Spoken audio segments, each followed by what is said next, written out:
Hi, I'm Dr. John Neustadt, President and founder of Nutritional Biochemistry Incorporated, NBI, and I want to talk to you today about how to take care of yourself either when it's crunch time or when you're in growth mode. This one goes out to everybody out there who has ever been in the thick of it. Whether you're an entrepreneur who's trying to grow something from nothing to grow something fabulous, or a lawyer who's prepping for a huge trial or in the midst of a very complicated investigation, or a student who's trying to study for the test of your life, or even a parent who's trying just to survive from one day to the next. Well, just being a parent. We've all been there at one time or another. And most of us, we get into survival mode and we put everything but achieving that goal on the back burner. We become laser focused on that short-term goal, and we tell ourselves, I'll take care of myself when I reach the finish line. That's when I'll focus on doing deep down what I know my body needs. But I just can't focus on it right now. I'm a doctor, and I'm guilty of this too.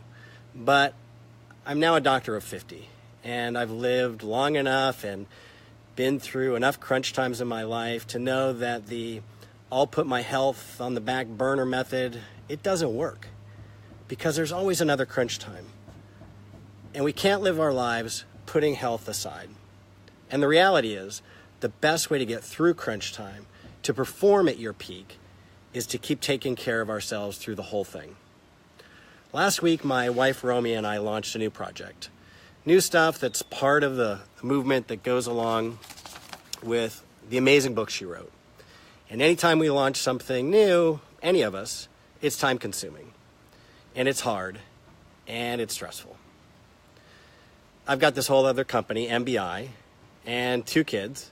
And Romy's got a whole other business also, and those 2 kids, those are hers too. We're in the thick of it, just like many of you. So it would have been really easy for me to just say, okay, my health has to take a back seat until this sucker gets launched. But I didn't do it because I know better. So I want to take you through a few tips I have of how you can take care of yourself while you're in the thick of it. And I'm going to use what I just went through because I was in charge of most of the heavy lifting during the launch to illustrate how it works. There are really 3 pillars of health to focus on at this point. The first would be exercise.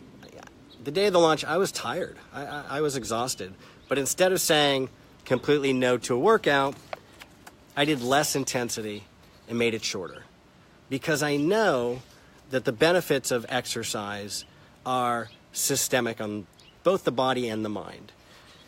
Some light exercise, you don't have to go heavy, boost the immune system. And when you're under stressful situations, chronic stress can decrease the strength of the immune system. So getting that circulation going, one rule of thumb that I've liked to use with patients before is just exercise until you start sweating. Once those beads of sweat stop forming, you've got your circulation going, you're boosting your immune system, and then stop. Well, I went a little bit beyond that during my workout, but I didn't go full force. I went about 60% that day because I knew how important that was for my state of mind and for my overall health. The second is diet. Food, the stuff we put in our bodies every day, all day. Granted, when we're in crunch time, nobody has a lot of time to eat. But that doesn't mean you have to reach for crap.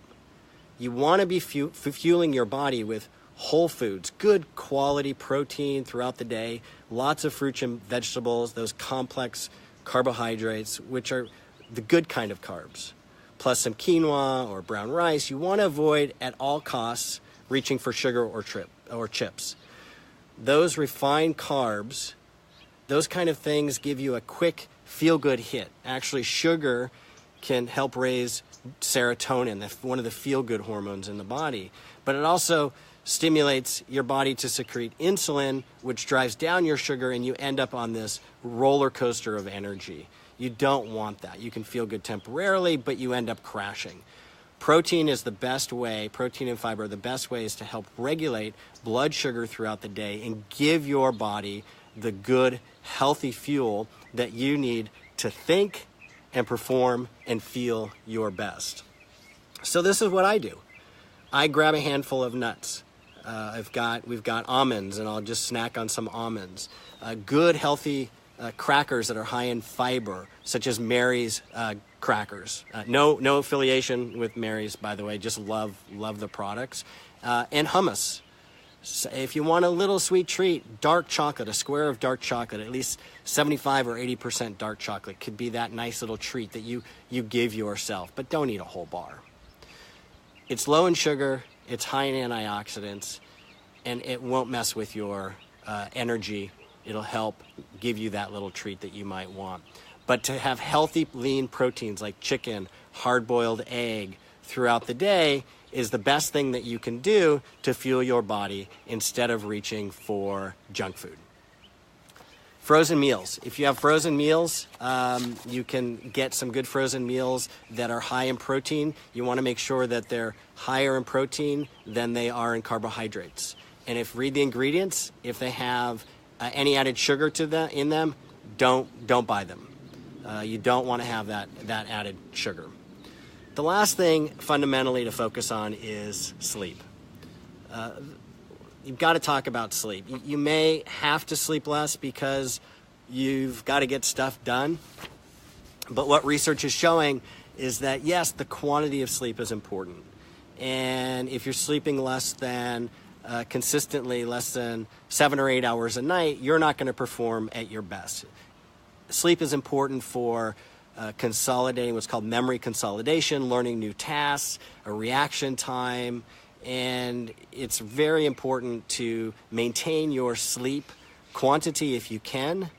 But at the very least, if you have to go a couple of nights with a little less sleep, focus on the quality of your sleep, making sure that it's a dark, quiet room, making sure that you're going to bed about the same time every night. That's been shown to be, that consistency of the time of bedtime where you go to bed has been shown to be one of the best predictors of sleep quality and of sleep quantity. So sleep is hugely important, and don't sacrifice that at all. Now, here's the deal.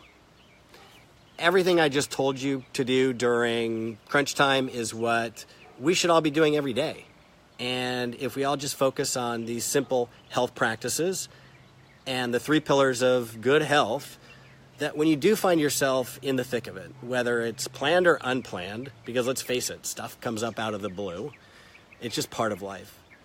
But if you focus on that consistently, when stuff comes up, you'll be better equipped to deal with it. Your body will be stronger. You'll have the tools and the habits already developed to better deal with it as well. If you make the things that I talked about non-negotiable, best practices in your life, then you're going to be able to accomplish all the things you want to get done, all the things you want to accomplish, and feel amazing while you're doing it. So share this video with anyone you know who's trying to do great things, to remind them to take better care of themselves. I hope I can inspire them to do it. If you haven't visited NBI, pop on over and take a look at nbihealth.com. I created this company to provide the dietary supplement formulations to my patients that didn't exist, to help them with clinically formulated products that actually do what they say they're going to do. And I have a whole lot of health information on there too for free to help you reach your health goals, because I'm passionate about supporting you in your life. Have a fantastic day, and I will see you next week.